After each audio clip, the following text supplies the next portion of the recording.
and 8 great grandparents।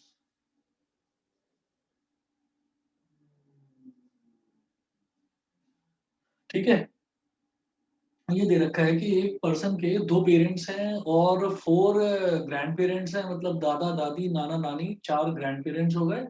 और फिर उनके भी मदर फादर, दादाजी के मम्मी पापा 2, दादी के मम्मी पापा 4, नाना जी के मम्मी पापा, यानी कि कितना हो गया टोटल 6, और नानी के मम्मी पापा, ये हो गया आपके 2 और जुड़ गए, यानी कि 8 हो गए। तो 8 ग्रेट ग्रैंड पेरेंट्स। तो इन्होंने ये बोला है कि उसके 2 पेरेंट्स हैं, 4 ग्रैंड पेरेंट्स हैं और 8 ग्रेट ग्रैंड पेरेंट्स हैं, सभी के साथ ऐसा ही है। तो आप ये देखिएगा कि इन्होंने ये बोला है, find the number of his ancestors during the 10 generations preceding his own. During the 10 generations preceding his own, मतलब उसकी जो जनरेशन है वो फर्स्ट जनरेशन हो गई, ये उससे पहले वाली जनरेशन हो गई, ये उससे पहले वाली, यानी कि first generation, second generation, third generation. Preceding का मतलब क्या है कि रिवर्स ऑर्डर में चलना है। जनरेशन तो वैसे आगे वाली होती है, न्यू जनरेशन। प्रीसीडिंग मतलब पिछली वाली जनरेशन बतानी है हमको, और पीछे वाली 10th जनरेशन तक हमको बताना है। उन्होंने पूछा है, find the number of his ancestors during the 10 generations preceding his own, मतलब टोटल नंबर ऑफ एंसेस्टर्स बताने हैं। तो आप ये देखिएगा कि फर्स्ट जनरेशन में तो 2 पेरेंट्स हो गए, तो हम ये कहेंगे क्लियरली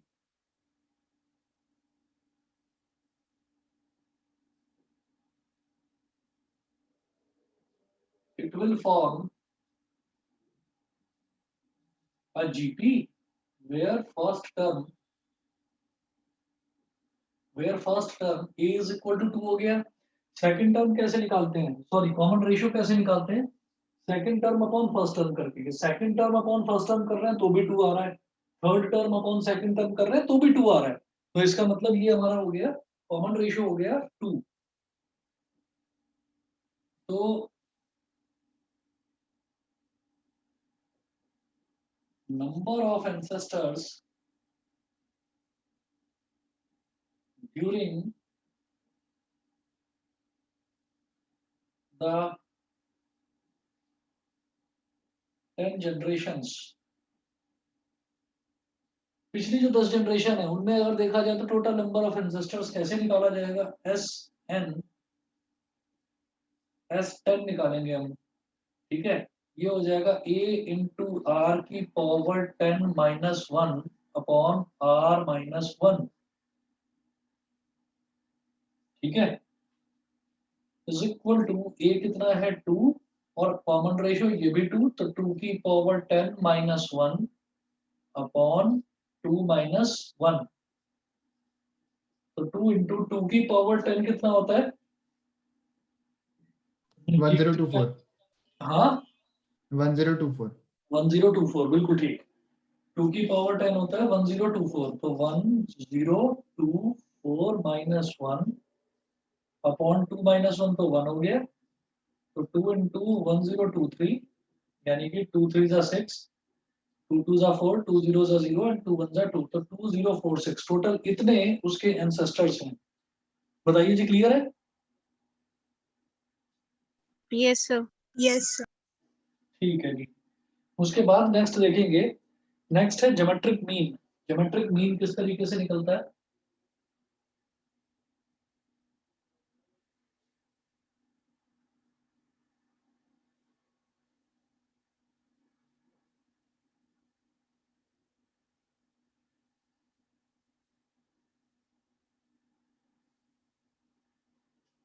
अगर कोई दो नंबर्स हैं, उन दो नंबर्स के बीच में मुझे ज्योमेट्रिक मीन निकालना है तो फिर कोई बड़ी बात नहीं है, तो आसान है। दो नंबर्स के बीच का ज्योमेट्रिक मीन निकालना आसान पड़ता है।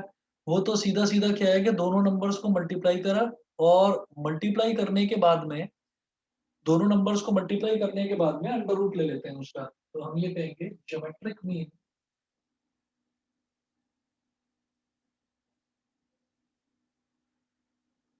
Between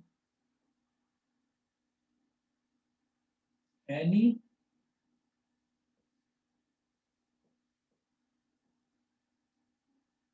two numbers A and B is given as G बोल दीजिए, G is equal to under root A B, दोनों नंबर्स को मल्टीप्लाई करके और उनका अंडर रूट ले लो, तो ये दो नंबर्स के बीच का ज्योमेट्रिक मीन आ जाता है। ठीक है, उसके बाद देखिएगा, उसके बाद यहाँ पर अगर मान लीजिए हमसे ये कहा जाता है कि कोई भी दो नंबर्स हैं और उन दो नंबर्स के बीच में, कोई भी दो नंबर्स हैं, उन दो नंबर्स के बीच में आपको तीन ज्योमेट्रिक मीन निकालने हैं या चार ज्योमेट्रिक या पांच ज्योमेट्रिक मीन निकालने हैं, तो उसके लिए हम क्या कहते हैं, if we want to insert n small n geometric means between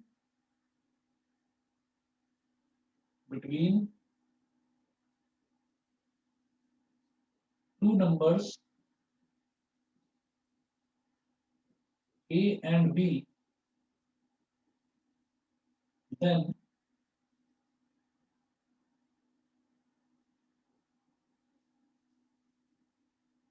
the means will be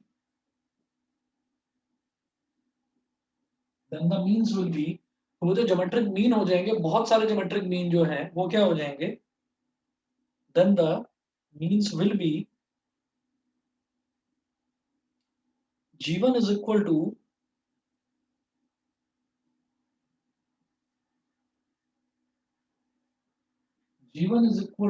B into sorry A into या AR कर दीजिए सीधा सीधा, G1 is equal to AR, G2 is equal to AR square, AR का मतलब AR की power 1, G3 is equal to AR की power 3 and like this Gn is equal to AR की पावर n, ये हो जाएंगे n geometric means where R is equal to B upon A की whole power n plus 1, B upon A, R is equal to B upon A की whole power 1 upon n plus 1, sorry, whole power 1 upon n plus 1, 1 upon n plus 1। अब जरा इसका ना question देखते हैं। और बेटा ऑन हो गया है फोन मेरा, मैं अभी बता रहा हूँ तुम्हें आर्यन, जो तुमने डाउट भेजा था ना, अभी देखता हूँ जरा। Okay sir. हाँ जी, अब इसमें देखिएगा एग्जाम्पल नंबर 17 है, एग्जाम्पल नंबर 17, एग्जाम्पल 17 में क्या दे रखा है, insert three numbers between 1 and 256, insert three numbers between 1 and 256, तो मेरा A तो हो गया 1 और B हो गया 256, मतलब मुझे 1 और 256 के बीच में तीन नंबर्स इंसर्ट करने हैं, तीन नंबर्स इंसर्ट करने हैं, so that resulting sequence is a GP, कि जो रिजल्टिंग सीक्वेंस बनेगा वो एक जीपी बन जाना चाहिए। तो मुझे तीन नंबर इंसर्ट करने हैं, तो वो जो तीन नंबर इंसर्ट करने होते हैं ना, जब भी कभी ऐसा क्वेश्चन आता है कि आप तीन नंबर इंसर्ट करो या पांच करो या छह करो या सात आठ नौ, कितने भी नंबर इंसर्ट करने के लिए आए and the resulting sequence is a GP, तो समझ जाइएगा कि आपको जितने भी नंबर्स बीच में इंसर्ट करने हैं आपको उतने मीन्स इंसर्ट करने हैं। तो किस तरीके से करेंगे, आपको सबसे पहले यहाँ पर आर निकालना है, ठीक है, तो कितने मीन्स इंसर्ट करने हैं, यहाँ पर लिखिएगा we have to insert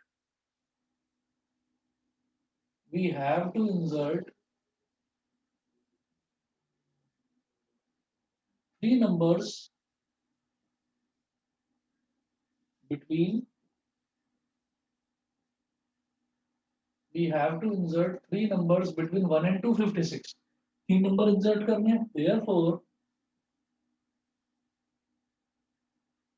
R is equal to B upon A की power 1 upon n plus 1 implies that R is equal to B कितना है 256, A कितना है 1, 256 upon 1 की power 1 upon 3 plus 1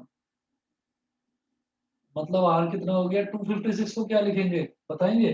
16 का स्क्वायर होता है, 16 का स्क्वायर 256 होता है, यानी कि 4 की पावर 4 हो गया ये। तो 4 4 जा 16, 4 जा 64, 4 जा 256, तो 4 की पावर 4 और ये हो गया 1/4। ऐसा मैंने क्यों करा, क्योंकि पावर की पावर मल्टीप्लाई हो जाती है, तो r इज इक्वल टू 4 की पावर 4 इंटू 1/4, 4 से 4 कट गया, तो r इज इक्वल टू 4, ये हो गया। अब we have to insert 3 numbers, तो वो जो 3 नंबर हमें इंसर्ट करने हैं वो 3 नंबर क्या होंगे?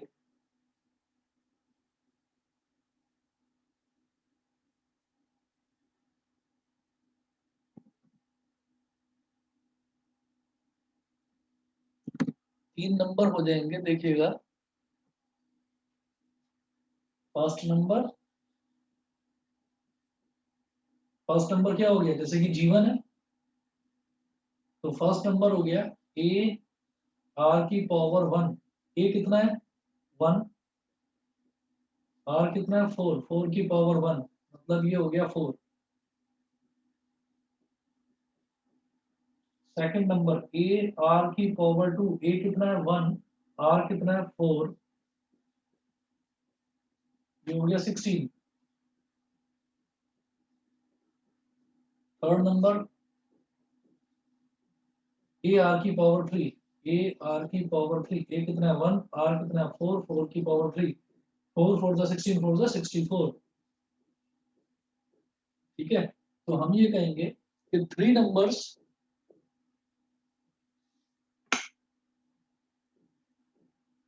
therefore three numbers between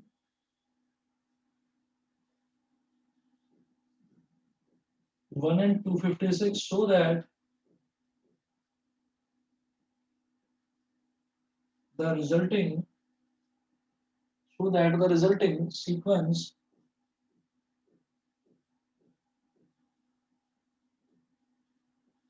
is a GPR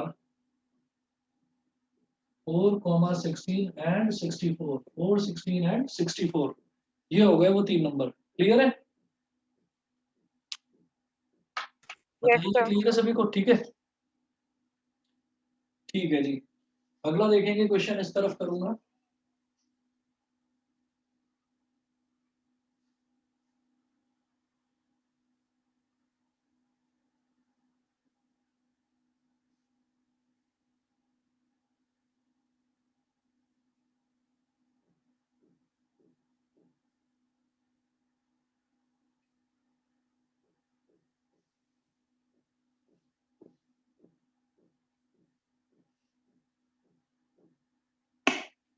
अगला जो है, अगला है relation between am and GM. Arithmetic mean और ज्योमेट्रिक मीन के बीच का रिलेशन है। ये क्या है?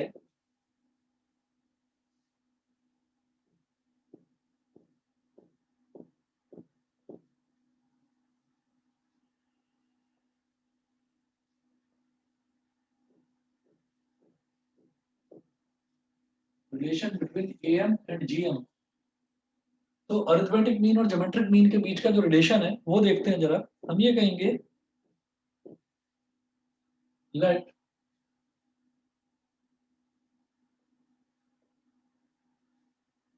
Capital A and capital G be the am, यानी कि arithmetic mean, and geometric mean between two numbers a and b,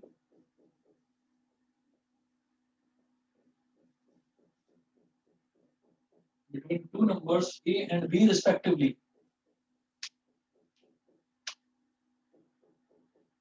Let a and g be the arithmetic mean and geometric mean between two numbers a and b respectively. Then arithmetic mean a कितना हो जाएगा? a plus b upon 2।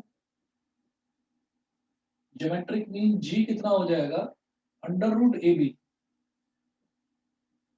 A plus B upon two, geometric mean capital G कितना हो जाएगा, under root A B. ये हो गया, तो ये कैपिटल ए हो गया, ये कैपिटल जी हो गया।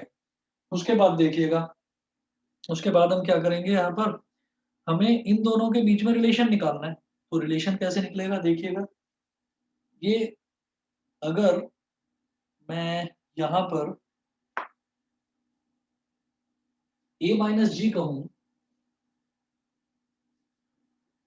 a माइनस जी, और ये इंपॉर्टेंट इस सेंस में है कि कई बार क्वेश्चन जो है ना, वो डायरेक्टली यही आ जाता है कि आप अरिथमेटिक मीन, कोई दो नंबर्स हैं स्मॉल ए और स्मॉल बी, तो स्मॉल ए और स्मॉल बी के बीच में जो भी अरिथमेटिक मीन होगा, अरिथमेटिक मीन और ज्योमेट्रिक मीन, उन दोनों के बीच में आप रिलेशन बताइए कि रिलेशन क्या है।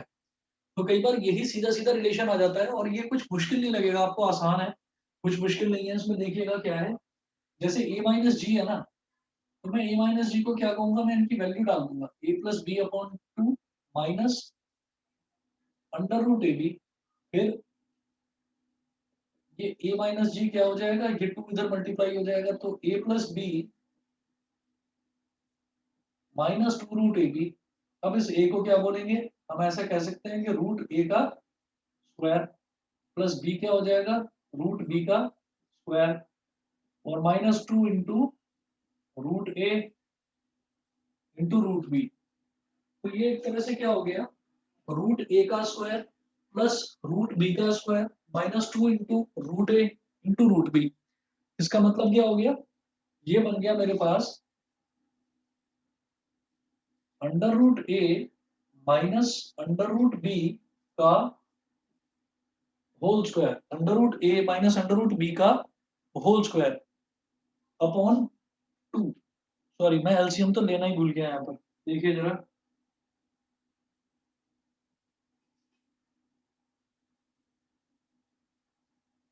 जब यहाँ पर टू मल्टीप्लाई हुआ है, जब यहाँ पर टू मल्टीप्लाई हुआ है, तो नीचे डिनोमिनेटर में टू भी तो आएगा, मैं वो लिखना भूल गया था। अब देखिएगा, ये हो गया रूट ए का स्क्वायर, ये हो गया रूट बी का स्क्वायर, और ये हो गया minus two into root A into root B और अपॉन टू। अब A square plus B square minus two A B, तो न्यूमरेटर में तो साफ साफ दिखाई दे रहा है, ये हो जाएगा root A minus root B का होल स्क्वायर अपॉन टू। ये हो गया हमारा, ए माइनस जी की वैल्यू इतनी आ गई, ठीक है। अच्छा, Yes, sir. हाँ जी, और मैं ये कहता हूँ कि किसी भी नंबर का अगर होल स्क्वायर है, किसी भी नंबर का अगर होल स्क्वायर है, तो वो एक पॉजिटिव टर्म आती है। जो होल स्क्वायर कभी भी नेगेटिव नहीं होता। डिवाइड में टू है, डिवाइड में टू है तो भी कोई प्रॉब्लम नहीं है ना भाई, होल स्क्वायर तो एक पॉजिटिव टर्म है। उस पॉजिटिव टर्म को आपने टू से डिवाइड कर दिया तो भी वो पॉजिटिव ही रहेगा। तो हम ये कहेंगे कि ये हमारे पास आया a माइनस जी। तो हम ये कहेंगे सिंस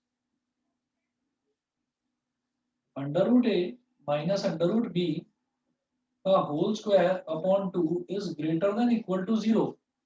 ये greater than equal to zero है, under root A minus under root B का होल स्क्वायर अपॉन टू। ठीक, तो इसका मतलब क्या हो गया, इसका मतलब ये हो गया कि a माइनस जी जो है वो भी greater than equal to zero है। मेरी बात समझ में आ रही है कि नहीं, बताइए। हाँ Yes, सर। sir. जब ये वाली पूरी की पूरी वैल्यू, जब ये पॉजिटिव है यानी कि greater than equal to zero है, तो और ये वैल्यू ये a माइनस जी के इक्वल है, इसका मतलब a minus g is greater than equal to zero. It implies that a minus g is greater than equal to zero. अब माइनस जी को इधर ले जाइए, तो a is greater than equal to g। ठीक है, ये है वो इंपॉर्टेंट रिलेशन जो अरिथमेटिक मीन और ज्योमेट्रिक मीन के बीच में होता है। Relationship between arithmetic mean and geometric mean, तो अगर आपसे पूछा जाए तो ये एग्जैक्टली इसका प्रूफ है, ये कर दीजिएगा। ठीक है जी। अब एक क्वेश्चन देखते हैं आगे, एग्जांपल नंबर 18।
चलिए जी, एग्जांपल नंबर 18 देखते हैं। If am and gm of two positive numbers a and b are 10 and 8 respectively। Example number 18 में हमें ये दे रखा है कि कोई दो नंबर्स हैं, ए और बी दो नंबर्स हैं, उनके बीच का अरिथमेटिक मीन और ज्योमेट्रिक मीन वो हमें दे रखा है कितना, 10 और 8 ये दे रखा है। तो टू नंबर्स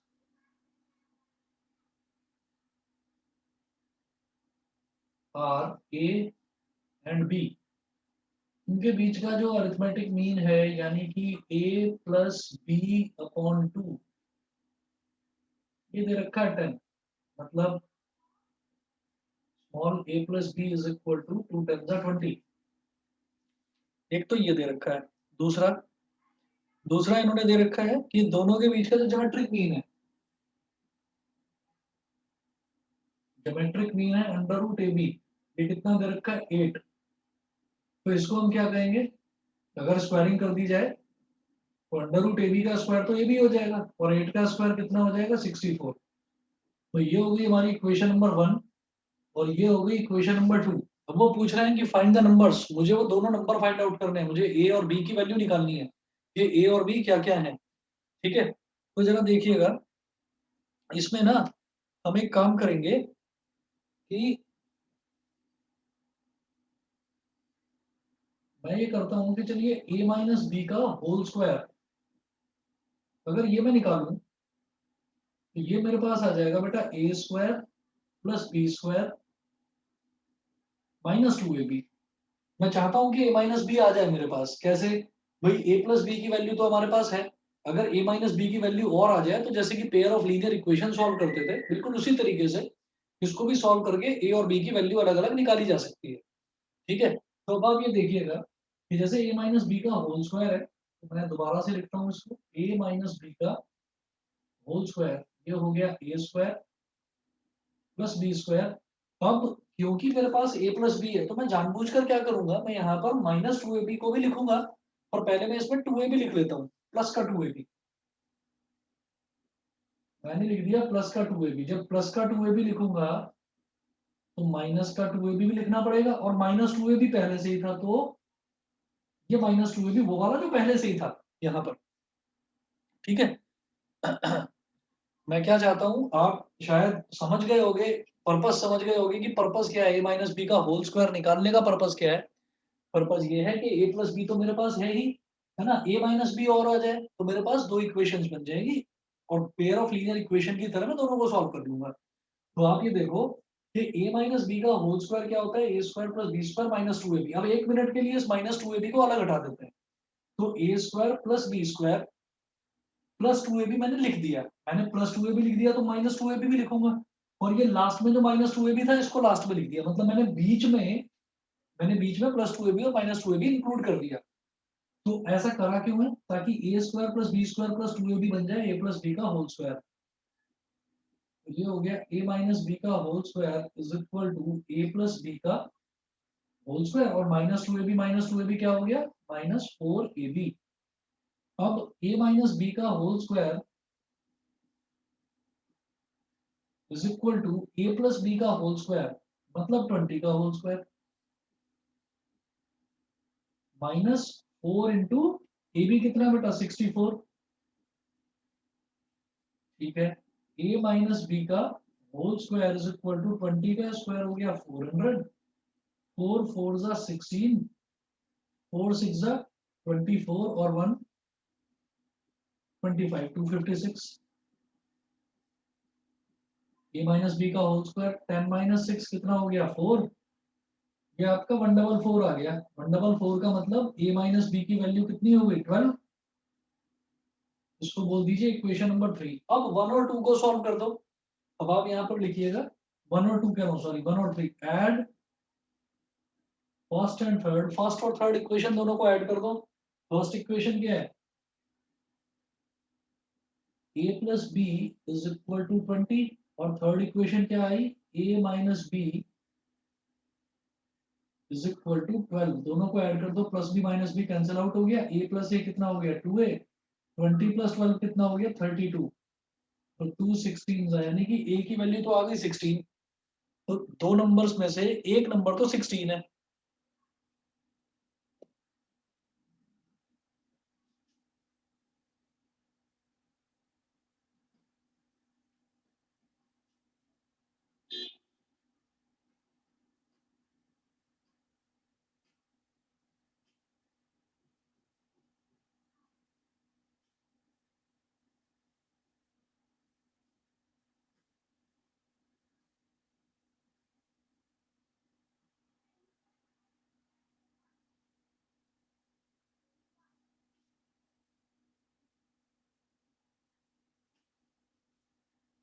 तो दो में से एक नंबर तो 16 है। तो ये हो गया a इज इक्वल टू 16। अब a इज इक्वल टू 16 है, तो इसको अगर मान लो मैं किसी में भी इसमें या थर्ड इक्वेशन में किसी में भी डालूं तो मेरे पास b की वैल्यू आ जाएगी। b इज इक्वल टू क्या है 20 minus A from first equation. तो b की वैल्यू कितनी हो गई 20 माइनस 16 यानी कि b की वैल्यू हो गई 4। a की वैल्यू 16 b की वैल्यू 4। बताइए क्लियर है ऐश्वर्या क्लियर है? Yes. Yes sir. ठीक है जी। उसके बाद आप ये देखिएगा कि मैं इसके बाद में जो एक्सरसाइज 9.3 है 9.3 का 9.3 का मैं करता हूँ क्वेश्चन नंबर 30। पेज नंबर 193 पर है। एक्सरसाइज 9.3 का क्वेश्चन नंबर 30 कर रहा हूँ मैं।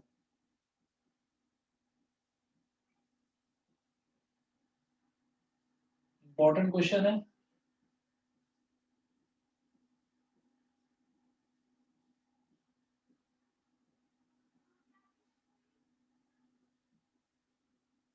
Question number 30।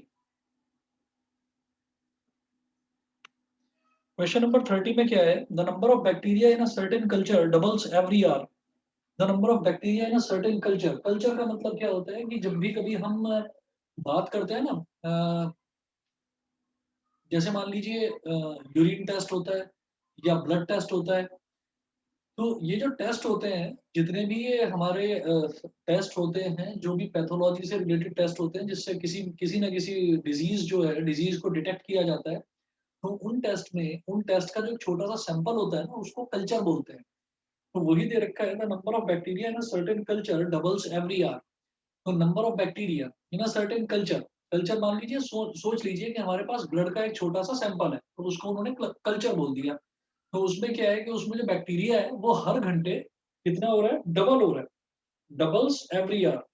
The number of bacteria in a certain culture doubles every year. If there were 30 bacteria present in the culture originally. Originally हमने कहा कि नंबर ऑफ बैक्टीरिया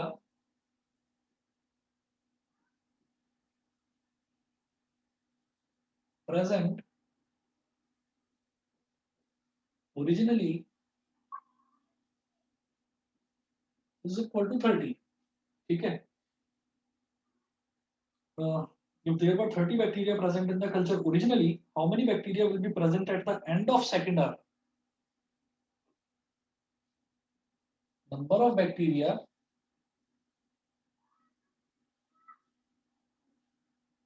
एक घंटा बीतने के बाद में कितने हो जाएंगे number of bacteria after 1 hour. उन्होंने बोला ना डबल से एवरी आवर। तो शुरुआत में तो 30 थे, एक घंटे बाद कितने हो गए 60। नंबर ऑफ बैक्टीरिया आफ्टर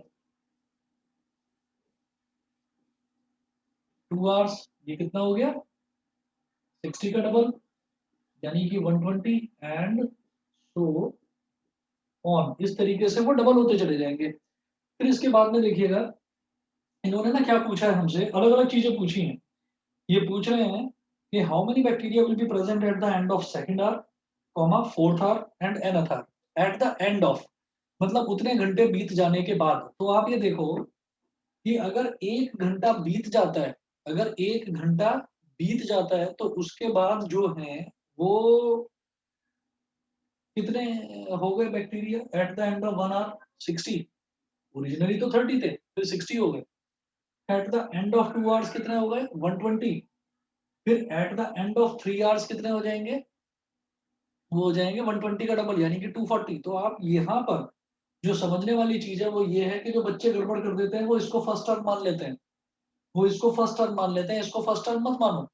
क्योंकि यहाँ पर क्या पूछा जा रहा है? यहाँ पर पूछा जा रहा है find the number of bacteria at the end of, at the end of. तो at the end of 1 hour, तो 1 आवर मतलब 1 हो गया मेरे लिए, नंबर ऑफ टर्म्स हो गया 1।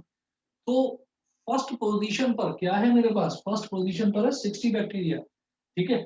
इसको आप फर्स्ट टर्म मान लो, इसको आप सेकंड टर्म मान लो, तो आपके लिए आसानी रहेगी कि 2 आवर्स के बाद वाला जो है वो 120 हो गया, समझ गए? तो इसको इनिशियली वाले को छोड़ दीजिए और इसको फर्स्ट टर्म और इसको सेकंड टर्म मानो। बताइए मेरी बात क्लियर है सभी को? Yes sir. ठीक है, Yes, बता दो sir. प्रियांशु क्लियर है? Yes sir. है ना, ये इंपॉर्टेंट क्वेश्चन है, इसमें जीपी में इंपॉर्टेंट क्वेश्चन है, ये पूछा जा सकता है। अब ये करने के बाद में फिर क्वेश्चन में कुछ नहीं है, इसमें इतना ही चीज समझने वाली थी इंपॉर्टेंट। हमने ये कहा कि let first term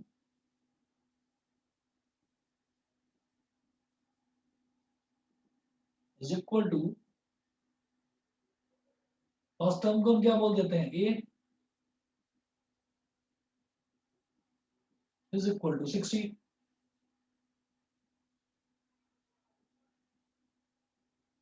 second term क्या होगी? A R. सेकंड टर्म को ए आर बोलते हैं ना जीपी में।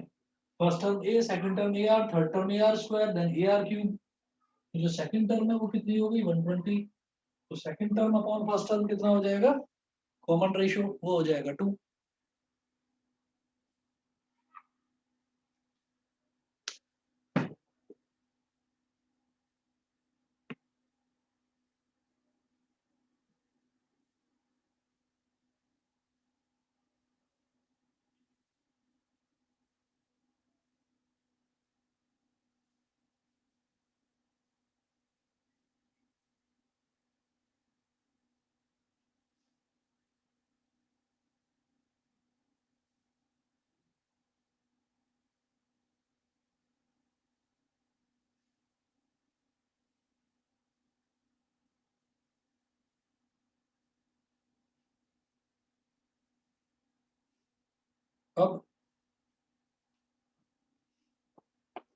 अब देखिएगा इसमें हमारे पास सीधा सीधा ये हो गया कि therefore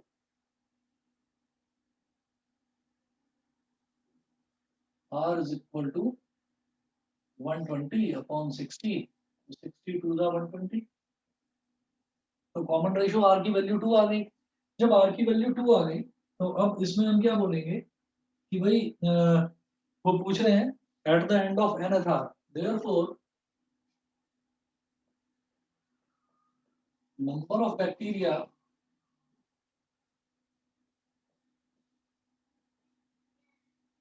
at the end of nth hour is equal to, nth term हो गया ये एक तरह से, तो ए आर की पावर n-1, ए आर की पावर n-1। तो क्या हो जाएगा? ए है हमारे पास कितना? फर्स्ट टर्म कितना है? 60। तो 60 इंटू आर कितना है? 2, 2 की पावर n-1, ठीक है। 60 मल्टीप्लाइड बाई 2 की पावर n-1। तो ये तो हो गया हमारा at the end of nth hour. Therefore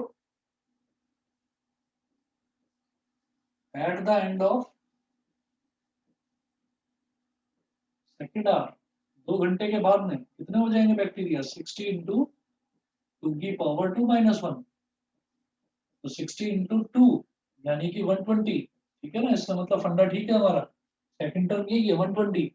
फिर वो पूछ रहे हैं at the end of fourth hour,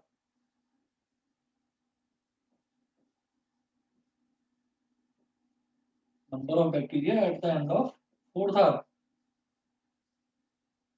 fourth hour का मतलब क्या है? एन की वैल्यू 4, 60 into 2 की पावर 4 minus 1, 60 into 2 की पावर 3 यानी कि 60 into 8 480 हो गया। ठीक है जी, क्लियर है इतना बताइए। Yes, sir. Yes, sir. ठीक है, उसके बाद देखिएगा क्वेश्चन नंबर 31। 31 भी इंपॉर्टेंट है इसका।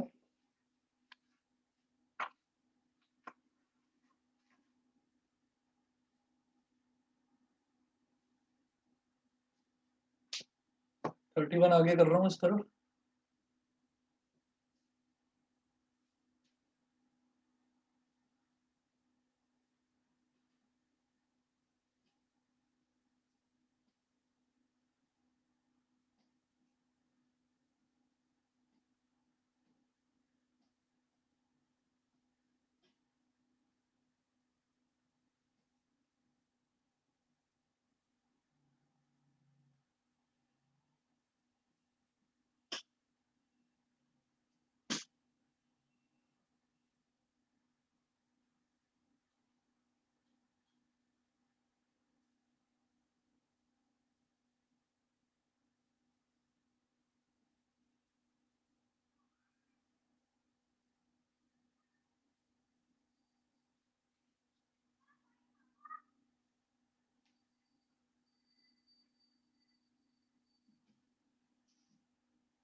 चलिए जी, क्वेश्चन नंबर 31 में what will rupees 500 amounts to in 10 years after its deposit in a bank which pays annual interest of 10% compounded annually, annual interest of 10% compounded annually.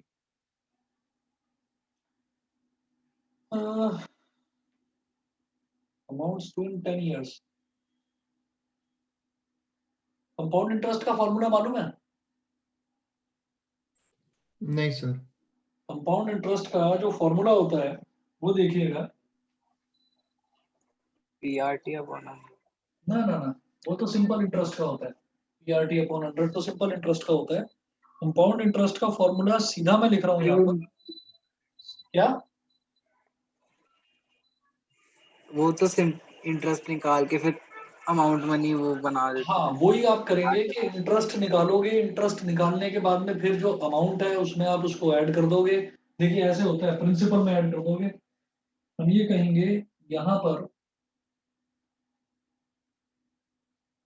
Compound interest के amount का सीधा सीधा formula तो देखिए ये होता है P into 1 plus R upon 100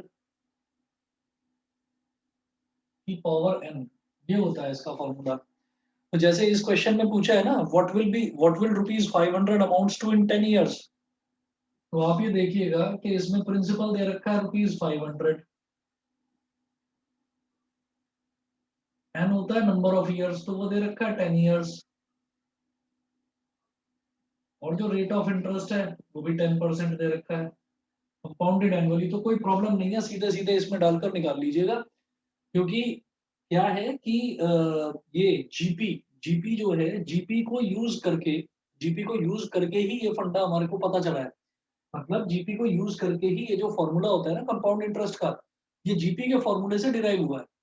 तो अगर मान लीजिए आपसे ये पूछा जाता है तो सीधा फॉर्मूला लगाकर कर देना। और अगर फिर भी आप कहो कि भाई करना है तो इसके प्रूफ को, मुझे लगता नहीं है कि एग्जाम में पूछा जाएगा, बहुत पहले मैं करवाता था ये चीज भी, पर उसकी जरूरत है नहीं। है तो बड़ा इंटरेस्टिंग वो, लेकिन आपसे अगर पूछा जाए तो सीधा फॉर्मूला लगाइए और फॉर्मूला लगाकर कर देना। समझ गए? Yes, sir. हाँ, तो ये है। इसके बाद में एक क्वेश्चन और बताता हूँ। जैसे क्वेश्चन नंबर 32 है, if A M and G M यानी कि arithmetic mean of roots of a quadratic equation are 8 and 5, roots of a quadratic equation are 8 and 5 respectively, then obtain the quadratic equation। समझ गए? देखो ऐसा है, question number 32 देखो। Question number 32 में ये बोल रहे हैं, if A M and G M यानी कि arithmetic mean of roots of a quadratic equation, मान लो कोई भी क्वाड्रेटिक इक्वेशन है, ठीक, हम ये कहेंगे कि late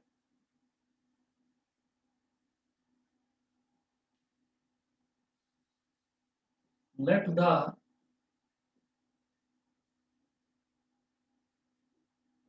quadratic equation be ax square plus bx plus c. Let the quadratic equation be ax square plus bx plus c is equal to 0. Quadratic equation अगर ये है तो हम ये कहेंगे and let its zeros be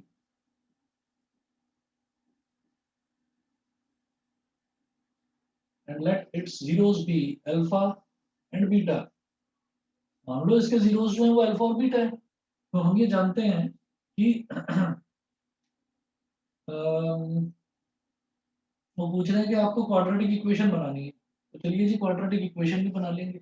और ये कहते हैं कि इसके जो if am and gm of roots of a quadratic equation are 8 and 5 respectively, ठीक है, मतलब अल्फा प्लस बीटा बाई 2 जो रूट्स है ना, रूट्स का जो am है, रूट्स का जो अरिथमेटिक मीन है, यानी कि अल्फा और बीटा का जो अरिथमेटिक मीन है वो कितना दे रखा है 10, सॉरी 8 दे रखा है, 8 दे रखा है। तो यहाँ से मेरे पास अल्फा प्लस बीटा की वैल्यू आ जाएगी 16। ये तो हो गया इक्वेशन नंबर 1। और जो इसका ज्योमेट्रिक मीन है यानी कि अंडर रूट अल्फा बीटा, वो कितना दे रखा है, वो दे रखा है बेटा 5। इसका मतलब अल्फा बीटा की वैल्यू हो जाएगी 5 का स्क्वायर मतलब 25। ये हो गई हमारी इक्वेशन नंबर 2।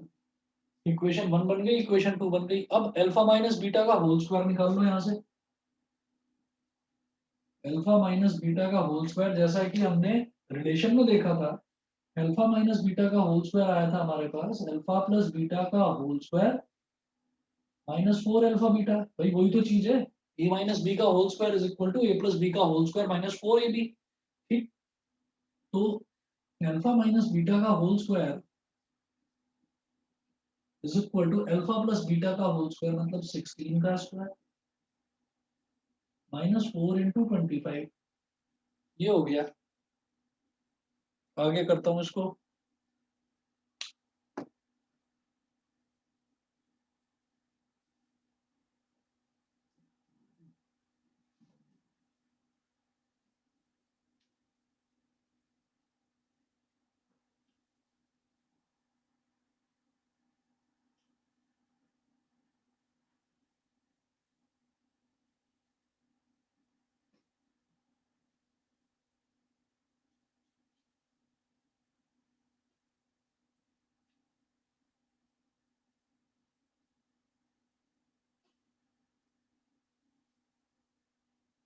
आगे देखिएगा, आगे क्या है, अल्फा माइनस बीटा का होल स्क्वायर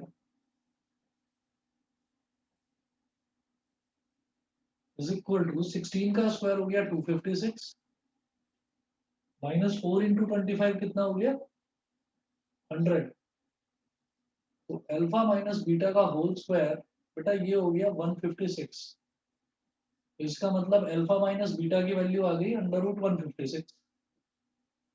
अंडर रूट 156 तो किसी का भी होल स्क्वायर नहीं होता, तो अंडर रूट 156 का क्या करें, अंडर रूट 156 के लिए आप क्या करिएगा, आप इसका प्राइम फैक्टराइजेशन कर लेना।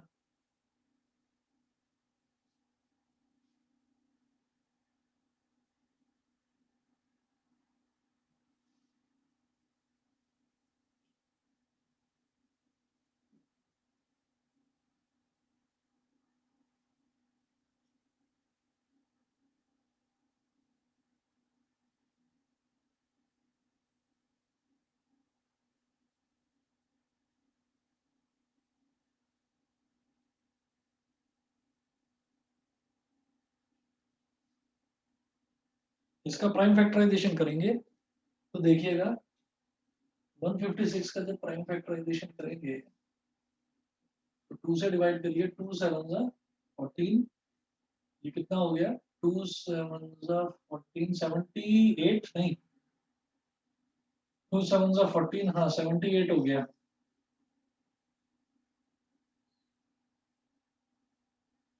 फिर 78 का करेंगे कितना आ जाएगा 34, ये कितना हो जाएगा 2 17 का 34, 17 1 जा 17, तो alpha minus beta is equal to आ गया 2 का स्क्वायर इंटू 34, 2 के स्क्वायर को बाहर ले लेंगे 2 आ जाएगा, 2 अंडर रूट 34 आ गया ये हमारे पास। ठीक है, इसको बोल दीजिए इक्वेशन नंबर 3। अब इक्वेशन 1 और 3 को अगर सॉल्व करें, add first and third, alpha plus beta is equal to 16 और alpha minus beta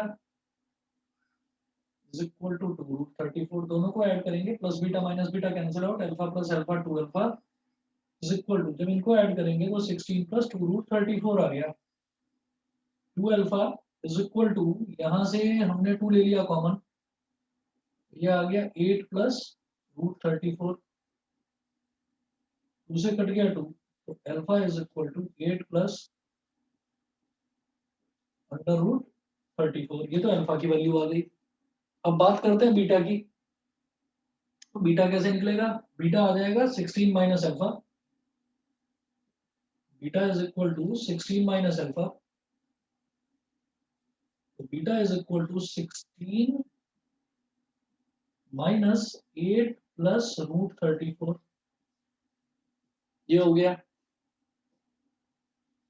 beta is equal to 16 minus 8 तो 8 हो गया, और माइनस प्लस ये हो गया माइनस का रूट 34, तो ये तो अल्फा की वैल्यू आ गई और बीटा की वैल्यू आ गई। अब इसके बाद वो 10th वाला काम करना है, अगर आपको याद आ रहा हो तो, कि मैं अगर मान लीजिए मेरे को ना दो रूट्स दे रखे हैं अल्फा और बीटा, तो मैं इक्वेशन किस तरीके से बनाऊंगा।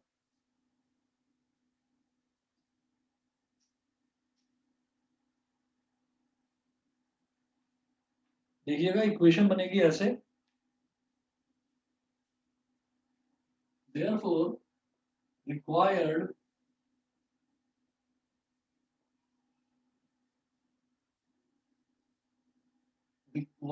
quadratic equation, therefore required quadratic equation बेटा ये ऐसे बनेगी, fx is equal to a into x square minus alpha plus beta into x plus alpha beta. अब आपकी मर्जी है, यहाँ पर k की वैल्यू कुछ भी ले लो, 1 ले लो, आप यहाँ पर लिख दो let k is equal to 1, कोई दिक्कत नहीं है उससे, 2 भी ले सकते हो, 3 भी ले सकते हो, इक्वेशन पर कोई फर्क नहीं पड़ने वाला, सेम टर्म मल्टीप्लाई हो जाएगी जीरो के आगे, जब वो जीरो के इक्वल रख देंगे क्वाड्रेटिक इक्वेशन को, तो वो सेम टर्म जो आपने मल्टीप्लाई करी है वो कॉमन लेकर वैसे भी जीरो से डिवाइड होकर खत्म हो जानी है। तो k को आप कुछ भी कह सकते हो, तो k को चलो मैंने 1 बोल दिया, k को 1 बोल दिया, तो ये हो गया मेरे पास x square minus alpha plus beta, यानी कि 8 plus root 34 plus 8 minus root 34 into x और प्लस अल्फा बीटा, मतलब 8 plus root 34 into 8 minus root 34, fx is equal to x square और minus root 34 plus root 34 cancel, 8 plus 8 16 with a minus sign, x square minus 16x, और जब इन दोनों को multiply करेंगे तो a plus b into a minus B का formula लग जाएगा, मतलब 8 का स्क्वायर माइनस रूट 34 का square, fx is equal to x square minus 16x, 8 का स्क्वायर कितना हो गया 64, रूट 34 का स्क्वायर हो गया minus 34, fx is equal to x square minus 16x और ये हो गया प्लस का 30, तो वो क्वाड्रेटिक इक्वेशन बोल रहे हैं ना, तो ये हो जाएगी इज इक्वल टू 0, ये है जी क्वाड्रेटिक इक्वेशन। बताइए क्लियर है सभी को। Yes, sir. सर पीछे आंसर में x square minus 16x plus 25 दे रखा है। 25 दे रखा है, हाँ सर। 64, सर क्योंकि हमने पहले भी तो अल्फा बीटा की वैल्यू 25 निकाली थी ना। ये मैंने कैसे गलत कर दिया, अल्फा बीटा की वैल्यू तो 25 है, सही कह रहे हो।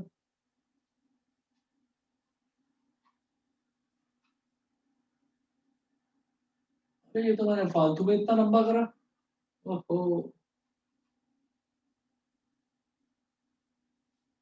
समझ गए क्या गलती हुई है?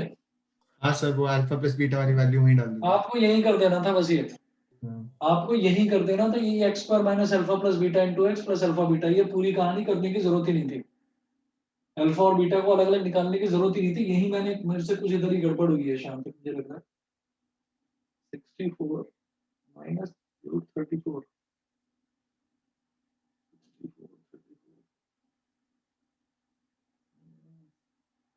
चलो देख लेना इसको, क्या कुछ ना कुछ गलती हुई है, ये तो यही सीधा हो जाना था।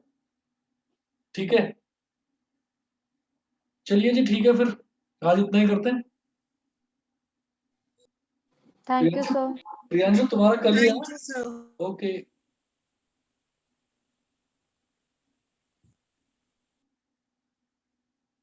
चलिए ओके, हाँ सर, कल ही है मेरा पेपर। चलो ठीक है, कोई डाउट आए तो पूछ लेना। Okay sir. सर पेपर के टाइम भी पूछ लूँ? अरे हाँ।